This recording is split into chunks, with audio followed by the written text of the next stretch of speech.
Egunon, eta eskerrik asko etorri zareten guztioi. Urriaren 18ko Euskal Jaia iragartzeko uztailean egindako prentsaurrekoan adierazi genuen bezala, Euskal Jaiaren helburua argia da. Euskal Jaia errotzea eta Lasarte-Atarren agendan erreferentziazko hitzordua bihurtzea.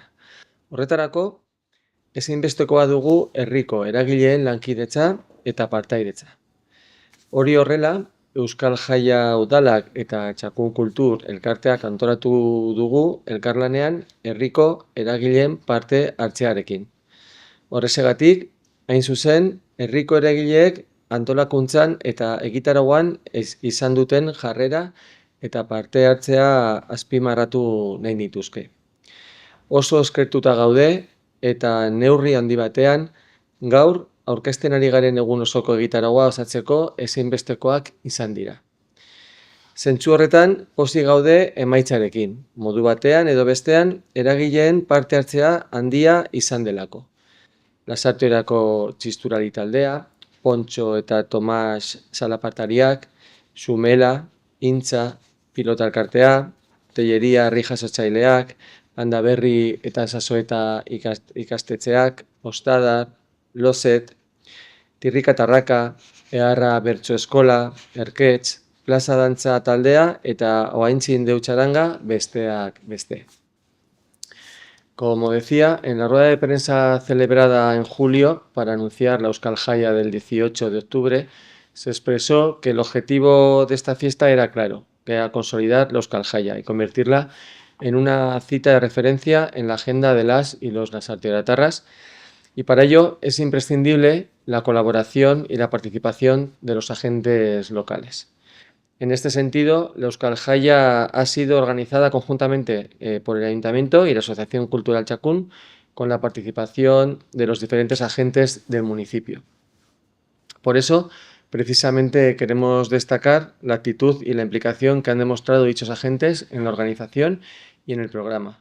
Estamos muy agradecidos, ya que en gran medida han sido esenciales para conformar el programa de actividades de toda la jornada que hoy presentamos.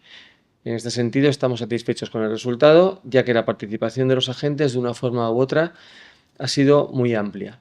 Lasarte Oriako Txisturari taldea, Pontxo eta Tomas Salapartariak, Sumela, Intza Pilotalkartea, Telleria Herri Jasotzaileak, Landaberri eta Sasoeta ikastetxeak, Ostadar, Loset, Tirrika Tarraka, Eharra Bertso Eskola, Erketx, Plaza Dantza taldea eta Ohaintzin Deutxaranga entre otros.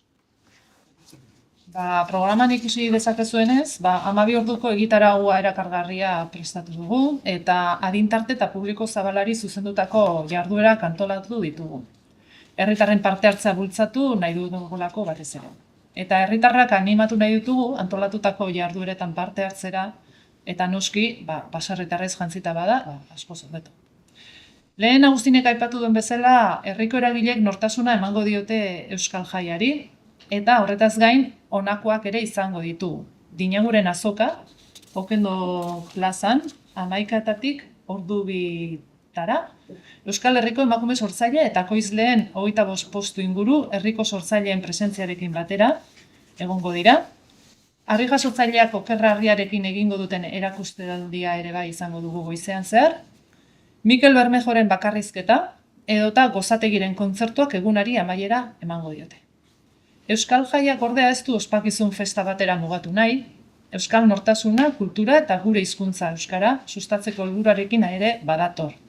Eta eguerdian, ordu 2 aldea, herriko euskara eragileak komentzeko aitortza ekitaldia egingo da Okendo plazan. Guztion ardura da euskara sustatzea eta indartzea, guri udalari dagokigu baliabideak eskaintzea, baina argi daukagu aurrera urratsa emateko herritarren beharra dugula. Eta hor ardura partekatua da. Erabilerarena norbanakoen ardura eta hautua da, baina herriko eragilek beren eguneroko jardunean euskararen alde erakusten duten jarrerak, txanpona alde batera edo bestera erortzea eragiten du. Hemendik euskararen aldeko hautua egitera animatzen ditugu herritarrak eta baita herriko elkarteak ere.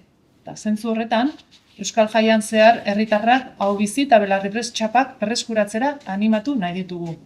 eta Euskal Jaiaren irudiarekin sortu diran merchandising produktuak saltzeko azokan jarriko den mailan, Euskaraldiko txapak banatuko dira. Bueno, bazkaria ere edukiko dugu, zikiro bazkaria edukiko dugu, aurten, ordu biterditan izango da Askatasunaren plazan, 100 txartel prestatu dira bazkarirako, gehientsunak salduta daude, baina oraindik bakarren gutxi batzu geratzen dira, eskuratu nahi dituenak, Txakuneko bulegoan ditu salgai. Ordutegia gogoratuko dut, arratsaldez goizez 9:00 ordu batetara, eta arratsaldez 4:00 6:00. Menuari dagokionez, ensalada, zikiro jana izanik zikiro izango da plater nagusia, eta postre bezala brownia edo egongo da. 30 eurotan daude salgai txartelak, eta esan bezala gehienak bukatu dira, baina kondar batzu, bakarren batzu geratzen dira oraindikan.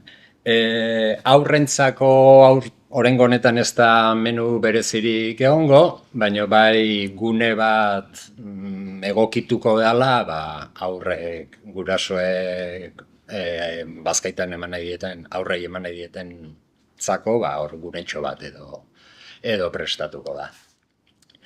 Eta hori, bai gogoratu gune horretan, aurrentzako gune horretan ez dela zaintzarik egongo, ez da begiralerik egongo, beraz gurasoen ardura izango dela hori.